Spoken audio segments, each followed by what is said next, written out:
Hello, my name is Mike Konczal. I'm a fellow with the Roosevelt Institute and a blogger at the site Rortybomb, and I am very happy to be joined by...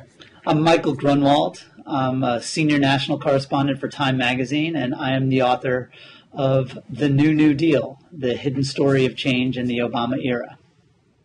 And I'm holding your book up to the camera here. I just finished reading it a few weeks ago, and I very much enjoyed it. I thought it was a great book, and I'm really excited to get to talk to you for a little bit about it.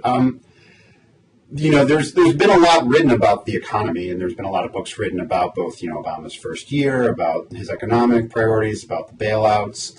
But I don't think we've seen a really in-depth book about the stimulus by itself. So I want you to introduce the book a little bit by talking about both what is kind of the main arguments and why did you end up writing it? Sure. Well, thanks so much for the kind words, and thanks for having me. I'll start with the second part. I live in the public policy paradise of South Beach, but I did spend 9 years at the Washington Post, so I'm familiar with D.C. That said, I don't think I could have written this book if I still lived inside the Beltway. The groupthink is just too strong.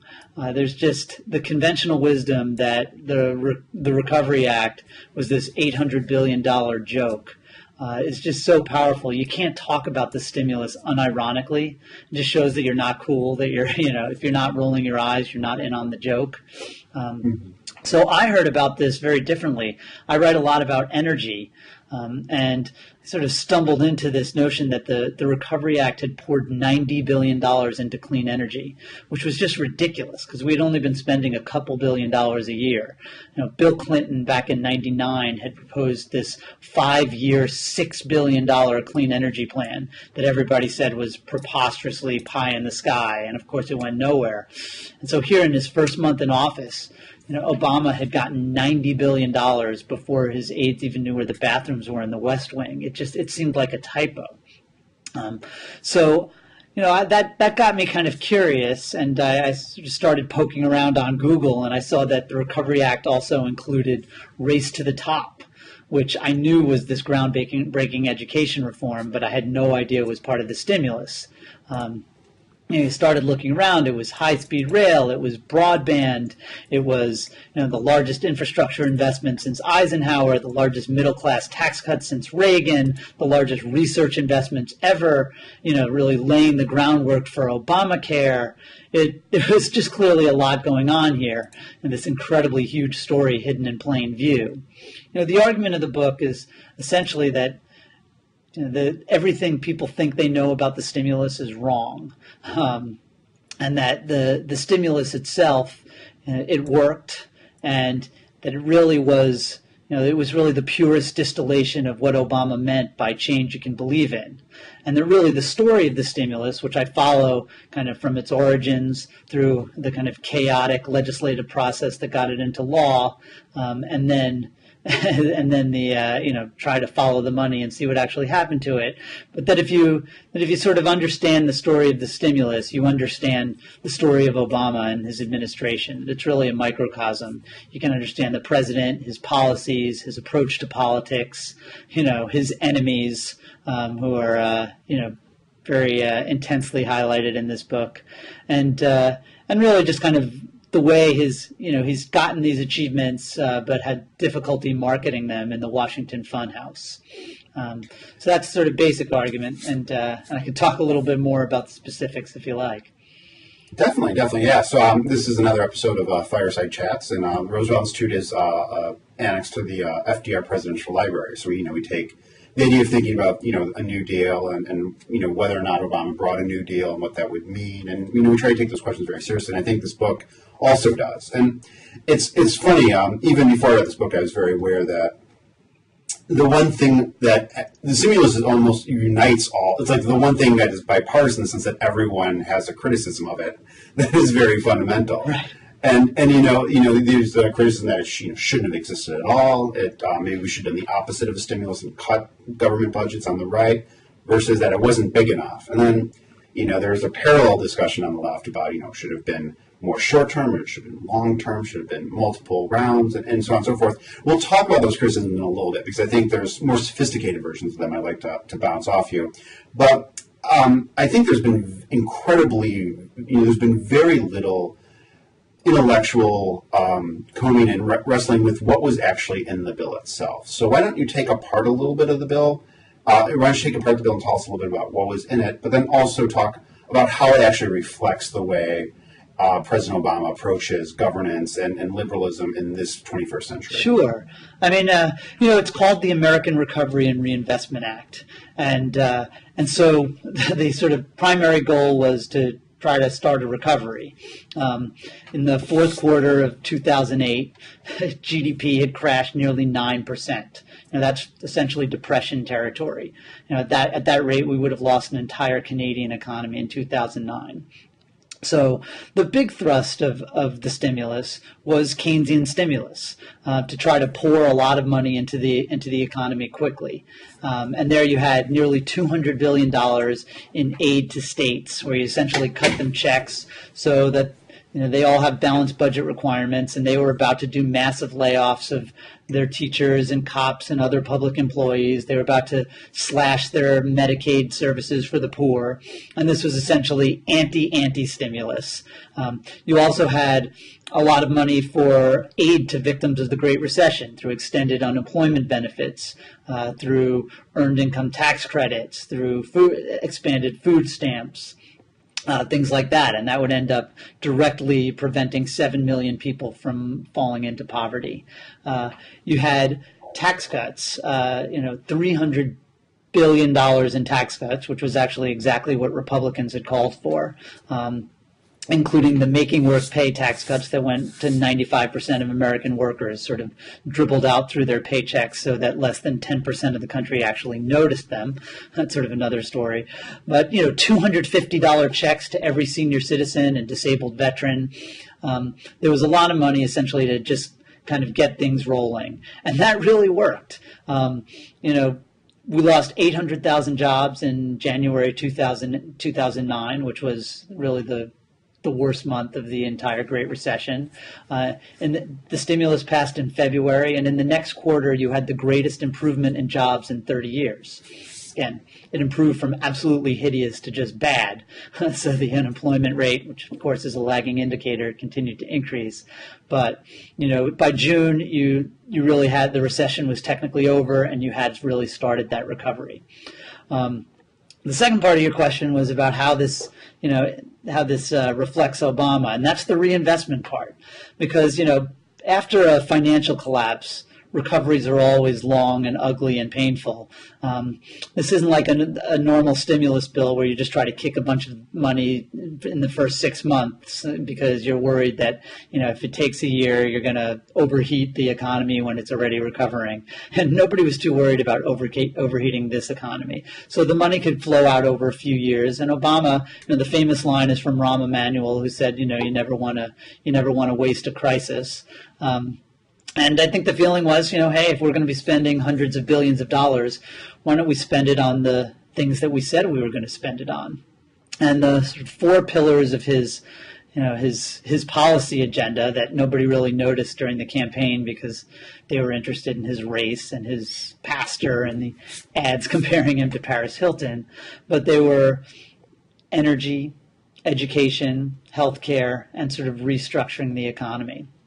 And so on energy, as I said, there was $90 billion for clean energy. That's really the big one, where you just had order of magnitude increases in spending on wind, solar, and other renewables, on energy efficiency in every imaginable form, on the smart grid, on cleaner coal, on electric vehicles, advanced biofuels, the factories to make all that stuff in the United States, just a complete game changer for energy.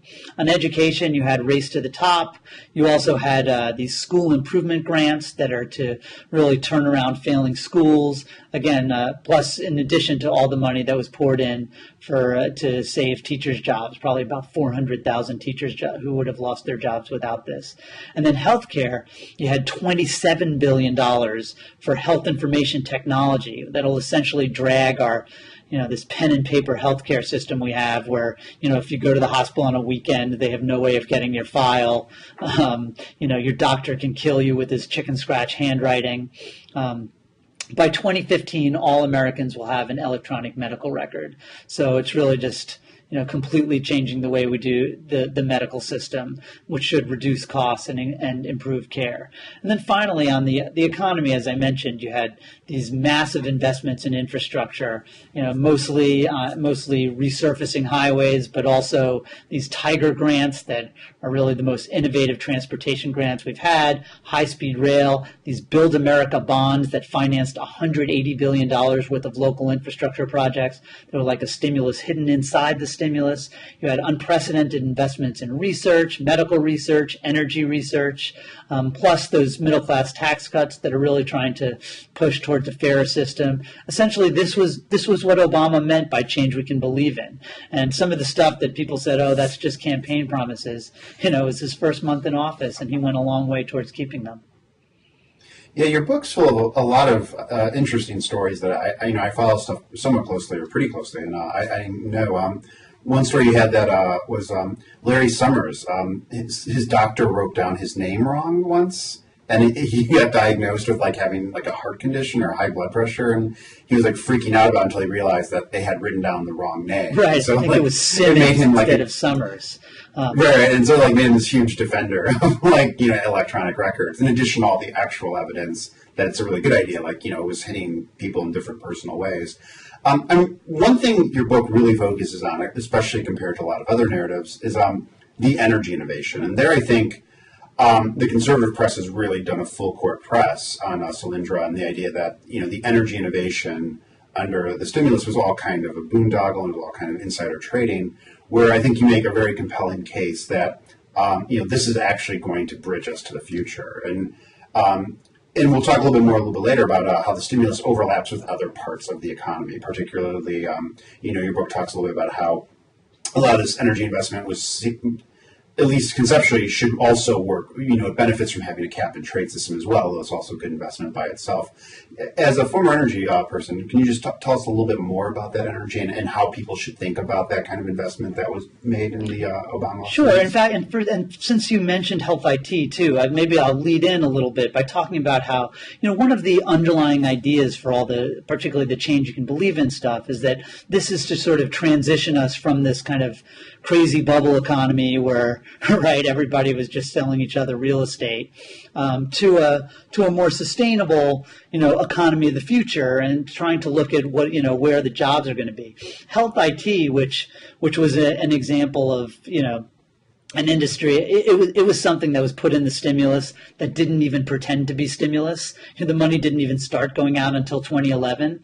But it actually turned out to be stimulus, because just by announcing that there were going to be these huge incentives for hospitals and doctors to start adopting electronic medicine, essentially, it created this huge boom in software companies and hardware companies that wanted to get their stuff sort of registered and that they can talk to each other so that hospitals and doctors could adopt it. And in fact, health IT is now the fastest growing industry in America, which leads me into your question, because number 2 is solar. And all you hear about is Solyndra, and it's this big scam, and Mitt Romney has called solar imaginary. Well, it turns out that thanks to the stimulus, solar installations have increased 600%. Now, again, what the Recovery Act did in energy was, people talk about picking winners and losers, and that's not really quite right. I mean, look, it did pick thousands of companies that got grants, and the Energy Department actually brought in 4,500 independent reviewers to try to make sure that politics had nothing to do with this stuff. But it didn't pick, for instance, a battery company. It didn't just pick Solyndra, a solar manufacturer. It picked all kinds of solar manufacturers and all kinds of battery manufacturers with different technologies and different entrepreneurial approaches. It looked for the ones that had, customers lined up and that had a sort of plausible business model and where they trusted the team. So there was some subjectivity involved. But then they didn't just pick solar manufacturing or batteries. They chose the batteries for electric vehicles, but they also chose biofuels and every different kind of biofuel. And they chose, they tried to make internal combustion engines more efficient. And they did not just solar, but they also did wind and different kinds of wind and, geothermal and energy efficiency, and not just for homes, but energy efficiency for hospitals and factories and commercial businesses, and different kinds of lighting that could be more efficient, and different kinds of industrial motors that can be more efficient. The idea was that, meanwhile, a smart grid that would integrate more renewables. The idea was to do the entire clean energy food chain, to develop all these different types of pathways away from fossil fuels, and then the market will decide the winners and losers. So I think it's an important thing to remember. People know Solyndra. It was the first clean energy loan. People think of it as this democratic hack operation, when in fact, it had raised $1 billion in private capital. It was the hottest company in Silicon Valley. The Bush administration chose it from among 143 companies for the first clean energy loan. It was bipartisan at the time. It ended up failing because solar got cheap, and their business model sort of went south. But other solar companies are doing great. Solar City is about to go public. Sunrun Homes has increased, I think it's 10,000% since the stimulus started. So again, the idea of this was not that no companies would fail. The idea was that lots of companies would fail, but that a few of them could really change the game in energy and lead us towards this new world where we're less dependent on foreign petro thugs, where we're reducing our carbon emissions that are broiling the planet, where we've got a less volatile energy economy, where a hurricane comes, or something happens in the Middle East and suddenly we can't afford to fill up our tanks, and that we're starting to build these new clean energy industries, whether they turn out to be solar manufacturing or battery manufacturing or solar installation. Nobody's really sure, but you can already see that things are already happening. We've doubled renewables in a few years. We're starting to build a smart grid. We've created this advanced battery industry for electric vehicles almost entirely from scratch. Things are happening when before it was really dead in the water. So yeah, it was the concept of the energy food chain you developed very well in the book, and it was stuff I had not known a lot about. But it makes a lot of sense when I hear, well, they want to put smart, they want to give you some measure in the home to know how much energy you're burning. They also want to do high-speed rail over here, and they also want to do solar panels over here. How does it hang together? And I think this idea of the energy food chain, it really makes it seem like a coherent vision, which it was. And I think that's a very illustrating and very important point. And you mentioned, let's skip over to another topic. You mentioned electronic records, which is obviously tied into healthcare reform. Uh-huh. And energy is obviously tied in also to cap and trade, which sadly did not pass, but their vision together.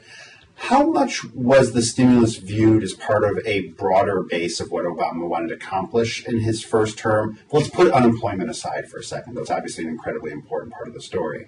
How much was the stimulus a down payment that was designed coherently with other things that were going to happen, like the ACA they were going to try to go through that was successful in cap and trade, which was not? And how much was it stuff that was just we could get it out the door quickly and this will work, so let's do it?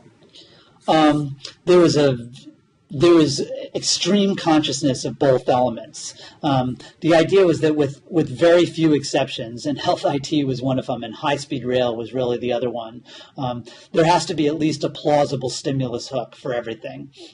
It doesn't have to happen in the first 6 months, because that's one of the, Obama went and said shovel-ready wasn't as shovel-ready as we thought. Actually, that's sort of disingenuous. Shovel-ready was about exactly as shovel-ready as they thought. The idea was that the state aid and tax cuts would go out first, and the infrastructure projects and the energy investments, those would filter out later. And in fact, they did hit every spending deadline. They were on time, under budget, virtually fraud-free. But at the same time they were thinking about stimulus, they were very conscious of the president's campaign promises. And that this was an ideal opportunity, that as long as we're spending money, why don't we do the things that we said we were going to do?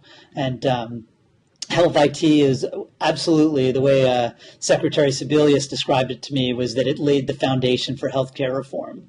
What really set Obama apart from other Democrats on healthcare during the campaign, and the reason he was actually opposed to the individual mandate originally, was that to him the number one issue was cost. To him, the problem with healthcare was that it was too expensive.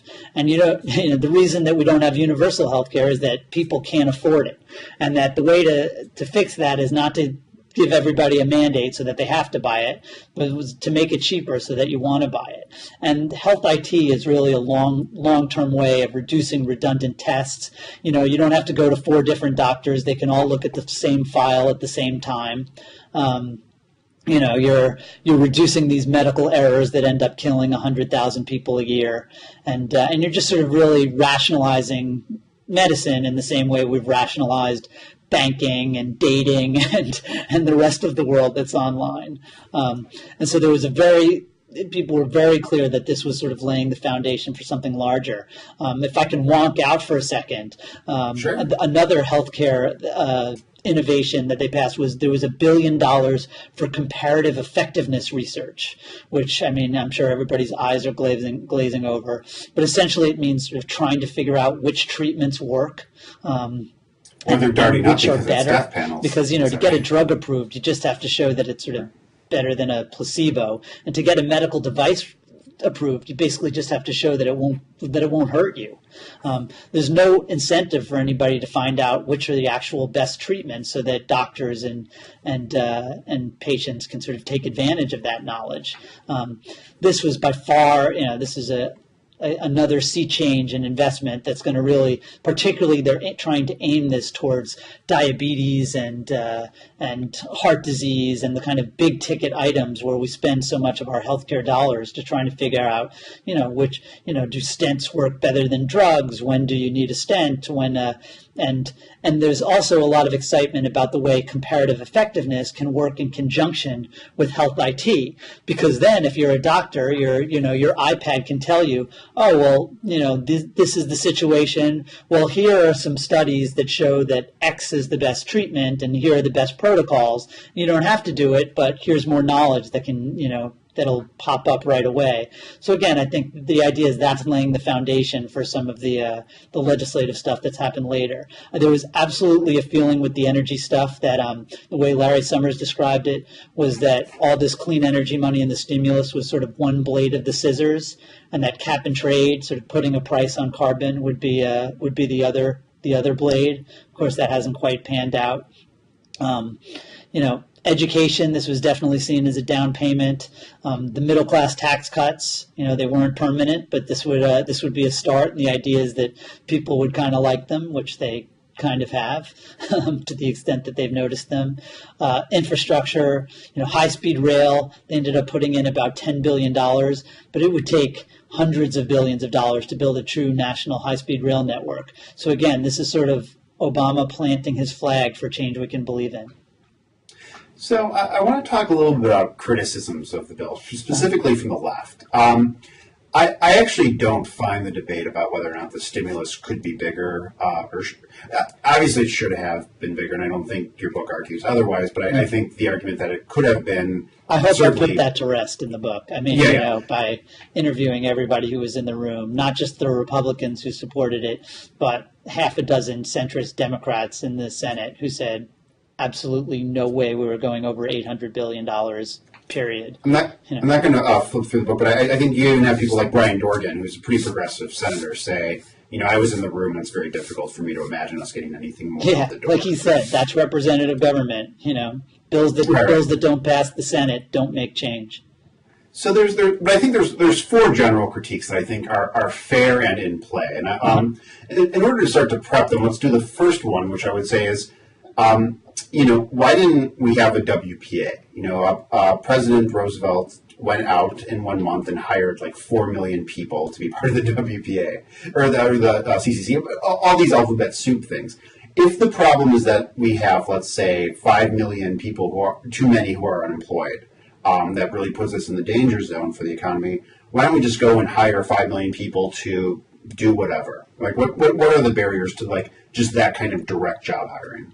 Sure. Well, I think there are a few barriers, but the number one I think was political. Was not felt like there would be any appetite in Congress or anywhere else for essentially a massive effort to expand the size of government. And as you know, the public sector has actually shrunk during the Obama era. But, people do, I do have some fun scenes in the book where there's one where Christy Romer, in the fall of '09, she starts thinking along those lines, like, maybe we need a WPA. And she starts calling agencies, like I think she mentioned the Agriculture Department, and she said, all right, now if money was no object, if we could, if you could hire as many people as you wanted next year, how many could you hire? And they said, oh, we could hire lots, like 20,000. And she was like, FDR hired 4 million in the winter of 1934. So there are definitely some logistical obstacles too. But I think politics was a big part of it. I tell that story. Jared Bernstein was also thinking, maybe we could do a WPA. He did a lot of research, and he pitched in the vice president's office these different things he could do. One of them was he wanted to do this national inventory of structures, where you were going to keep all those 750,000 census workers on for an extra few months, and Ron Klain, who is the vice president's chief of staff, just starts groaning, and he's like, "What are you trying to do to us?" It's like, I think maybe we could get some support to build buildings, but I don't think we're going to get support to count buildings. It's just people. It's crazy. People have this sort of rosy idea of the WPA and the CCC, and I share it. But you got to remember, like the CCC, are you really going to pull a couple million unemployed people out of the cities and send them off to rural work camps and pay them $1 a day like FDR did? One of the problems with, is that FDR already created big government. So there was sort of no need for Obama to create it, even if it was something that he wanted to do, which it really wasn't. There's an economist who's very famous for his theories about finance named Minsky, and he wrote a book called Could It Happen Again?, referring to the Great Depression. And his answer was no, but it was no fundamentally because we did have, the government does maybe about 18 to 20% of GDP right now goes through the government. I should have looked up the numbers before this, but I think for FDR's time it was like 3%. Right. And so the fact that you had a set of the economy that was employing people and doing things, and even though there has been retrenchment at the state level, it didn't retrench to 3%, right, of GDP. Like the government is doing its thing, and that's a certain anchor, right? Like that's right. I think this recession is terrible, and I write a lot about trying to put an end to it. But if the Great Depression looked like the Great Recession, I think we would declare the Great Depression a huge victory. No, that's right. And this, one example that I love to give, and I want to get back to those criticisms. There was in 2008 they started this little pilot program in homelessness prevention. The idea being that homelessness is not only a horrible social problem, but it's really expensive. Like once you fall into the system of shelters and then there's so much other social problems that end up, jails and drug addiction, and, it's awful. You want to keep people from becoming homeless. So they started, they did in a couple cities, they would pay people's back rent or, their utilities bill or their moving expenses so that they wouldn't become homeless in the first place when they were on the edge. And it was like $20 million. And then the stimulus, they were like, well, what the heck? Let's just see if this works nationwide. And they put in $1.5 billion. And it ended up, they kept 1.2 million people off the streets. Now, if half of them had ended up homeless, the U.S. homeless population would have doubled. But instead, the U.S. homeless population actually decreased a bit during the Great Recession. It went down like 1%. When you think about it, that's just extraordinary, right? You have the worst economy in 80 years, and homelessness is actually decreasing. So obviously, a lot of this is the sort of things would have been worse without it. That makes a lousy bumper sticker. But I do think because you have this baseline of a welfare state that FDR didn't have, FDR created a welfare state. Now we already have it. You couldn't ship unemployed people off to their rural work camps that were actually called concentration camps at the time, because before that became that word took on a different sort of meaning. But at the time, those people had no income. Now they're not doing great, but they might have unemployment insurance that FDR created and that the stimulus modernized. They might have food stamps. They might have an earned income tax credit. They're all different sorts of a floor that has been put under this that have really kind of made it, and they've also made it more challenging to create these jobs out of thin air. Especially in a political context where if you're seen as just hiring people to dig holes and fill them back in, you're just going to get destroyed, and there goes the rest of the stimulus. So I want to merge the second and third critique into one, just for time's sake. One is that there's an argument that President Obama pivoted towards deficit reduction, and instead of focusing on trying to expand the budget deficit to purchase things in a weak economy. And you argue that he did that rhetorically, but substantively, he in 2010 deal he extended out the tax cuts. He did a bunch of other things that were very below the radar, but very real in terms of dollars. Right. From my point of view, the bigger problem, and the book talks about it. Is that it's called the two deficit problem in kind of the policy debates. And it's the idea that you couldn't pass the first stimulus. You couldn't do more to expand the economy without also bringing down the long-term debt. And this is an argument that you hear from people. It's often not sure who to credit it to, but certainly people like Tim Geithner and Peter Orszag have talked a little bit about this. People who we associate kind of like the Rubinites versus the Reichians, like the left Democrats versus the center Democrats or the right Democrats. I think that, in a certain sense, straitjacketed first of all, it put a lot more emphasis on trying to do deals that had two legs to them. One which was short-term stimulus, one which was long-term deficit reduction. Where if the Republicans kicked out either leg, it would be a big problem, and I think you saw that in 2011. And then separately, the third critique would be President Obama very much looked at how to attack the problem of unemployment as a budgetary phenomena, as opposed to using every lever at his disposal. So, I agree that there's only so much that could have been done through the budget, but there's also the Federal Reserve, which has a lot of power it has a huge amount of power over unemployment. There's also the housing market. We nationalized the GSEs. We had money through TARP that wasn't spent. And I think when you look at it, you especially because I cover housing a lot, you can clearly see the administration kind of kick the can on housing and hoping that unemployment would come down in 2 years, and then housing would kind of take care of itself because then people would have jobs.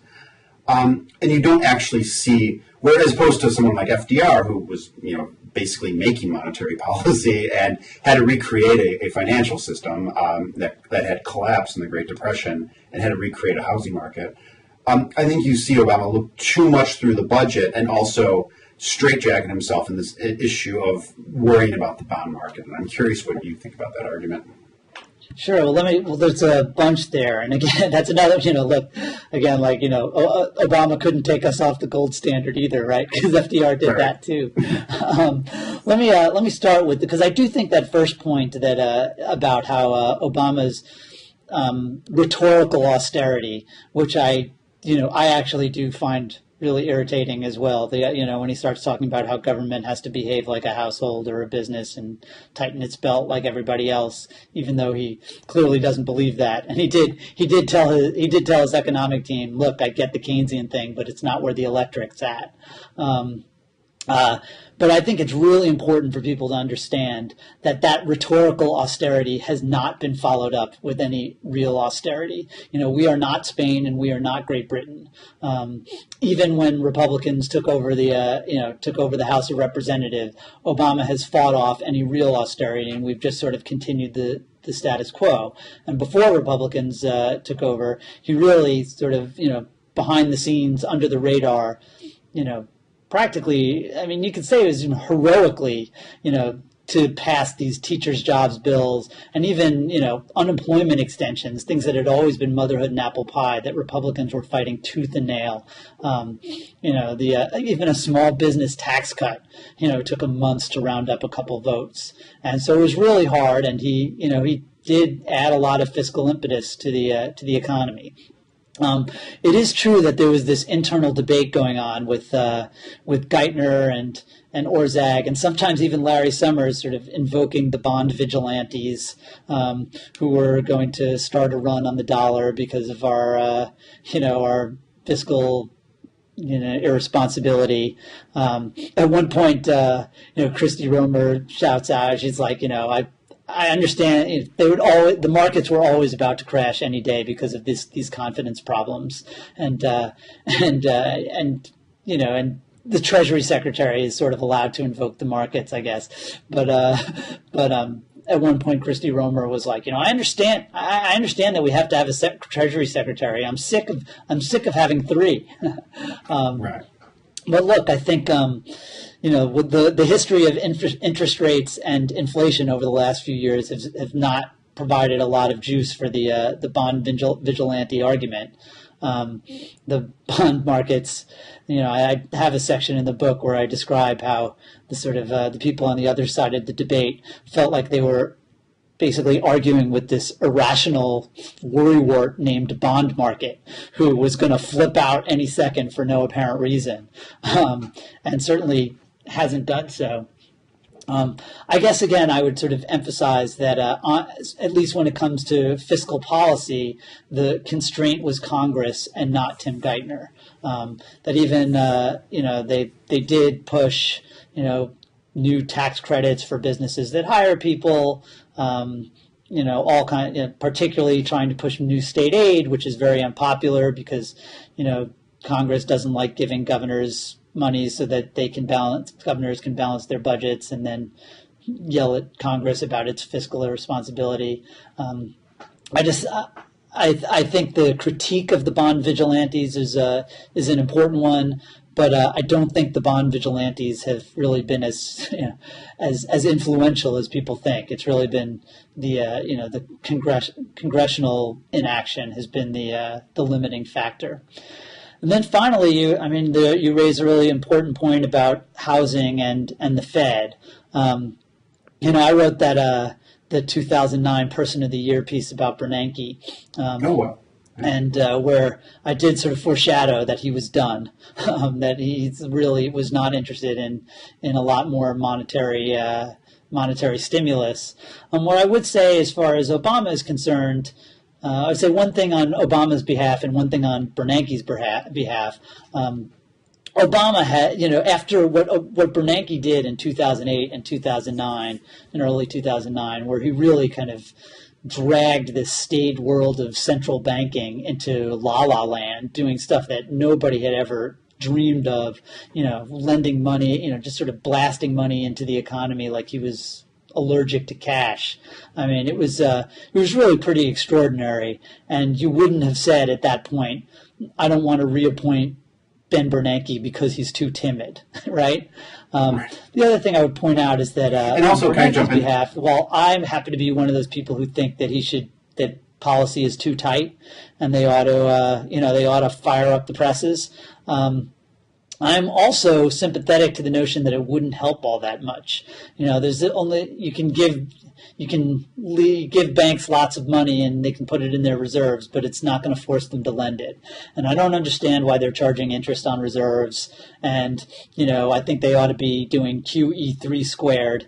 But in my heart of hearts, I'm not confident that would make a huge difference either. I'd like to see a little bit of inflation. But I understand why after, they're a little gun shy about black swans. So I'm just sympathetic since I think that fiscal policy would be a lot easier way to fix some of the slack in the economy problem. And housing, President Obama would agree with you. He's upset with his housing policy. He thinks his economic team kind of blew it the first time around. I guess the one thing I would say is that, again, there were real political constraints. Rick Santelli's rant was about helped, that really launched the Tea Party. It happened 10 days after the stimulus passed, but it was about the idea that, the makers are going to be bailing out the takers who didn't stay current on their mortgages. And housing was a really hard problem. They were talking about it. It could have been a T problem rather than a B problem. That it could have taken trillions of dollars rather than billions to really sort of deal with the foreclosure crisis in an effective way. And there really was fear about moral hazard.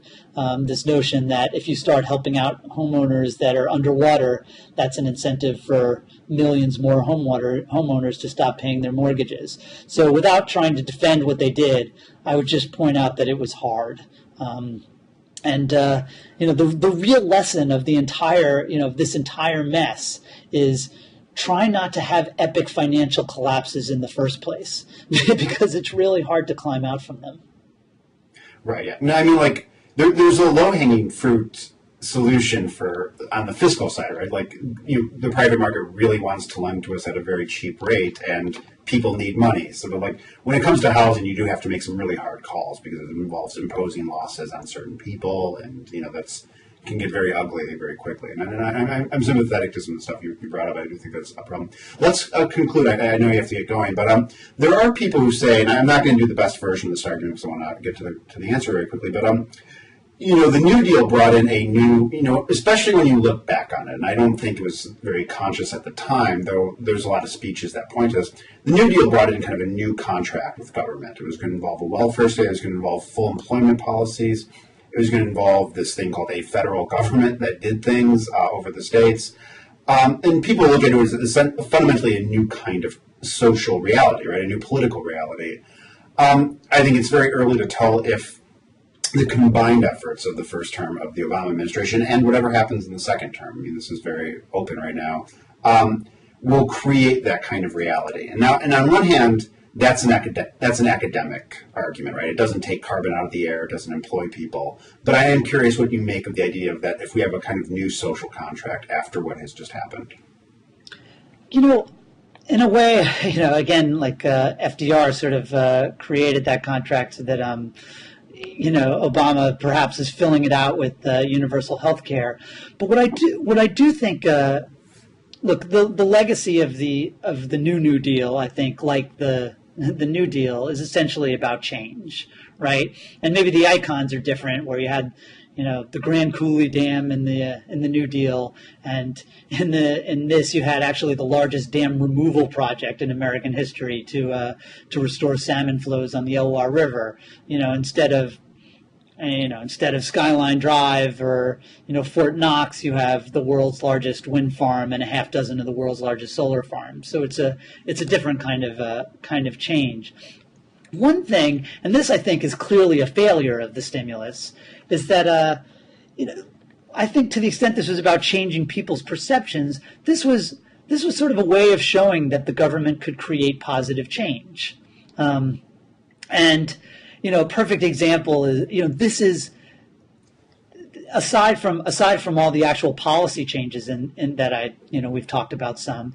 This is a new era of sort of transparency and accountability for spending federal dollars. It also introduced this notion of competition, like race to the top being a classic example, but where instead of just spreading around the money around the country like peanut butter and just handing a check to everybody who's in compliance and checks the right boxes, really trying to force people to compete and show that their project is worthy, and forcing bureaucrats to actually make subjective judgments about who deserves a loan and who deserves a grant, not just in education, but in energy and batteries and lead paint removal and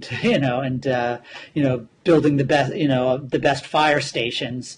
That was a really new approach to government. And before this happened, people said 5 to 7% of the stimulus, the independent experts said, would be lost to fraud. And the long story short, they put in the toughest investigator in Washington, this guy named Earl Devaney. He's the guy who broke the Jack Abramoff scandal open, caught those oil regulators sleeping with the oil executives. They put him in charge. It was the most scrutinized money in the history of federal spending. And the bottom line is that in the first 3 years, 0.001% was lost to fraud. As Devaney would say, he doesn't care if you're a Democrat or Republican or a communist. You've got to be excited about how clean this thing has been. So I think the idea, Joe Biden talks about this some, is that this was really a test of that old notion of we're here from the government and we're here to help, that we can improve people's lives. The argument of the book is that it succeeded beyond anybody's dreams, and that it really has created a new template for how government should work. Of course, in the public imagination, it's been exactly the opposite.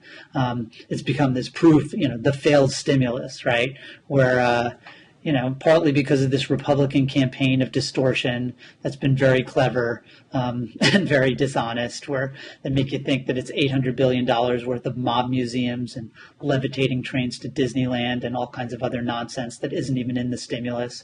You've had the White House really struggling with its message. As you mentioned, Democrats, rather than defending this thing, have more talked about, it's too small, or there are too many tax cuts, or I don't like this provision or that provision. And the media, I'm sorry to say, has really screwed up the story as badly as they screwed up the run-up to the Iraq War, where it was just gotcha games without a real gotcha there, just runaway prosecutors, herd mentality, and just completely getting the story wrong Can you explain a little bit more detriment to future public policy. And so I think it's ultimately has failed in this notion of trying to sort of persuade Americans that government really can work. And to that extent, where it tried to create that new, if not a social contract, at least a new perception about the federal government, that's been a failure. Why did the media get it so bad? Because I understand the motivations for all the political actors, and particularly Mitch McConnell, who I think is a political genius, who understood what bipartisan meant and common wisdom meant in the media. Why did they drop the ball so much on this story? Well, I think first I should point out that, for instance, education reporters did a great job covering Race to the Top, and transportation reporters did a great job covering high-speed rail. Not like it was puff pieces, but just tough but fair. But there was never any connection to the larger stimulus. And local reporters did a great job of covering stimulus projects in their backyard, but again, with no real connection to the larger stimulus. And business reporters would, talk about how, very straightforward, how, the market seems to be rising on expectations of more stimulus. But again, without tying that to the sort of political debate about stimulus. It was the national reporters who really screwed the pooch on this. And frankly, they're not very interested in public policy.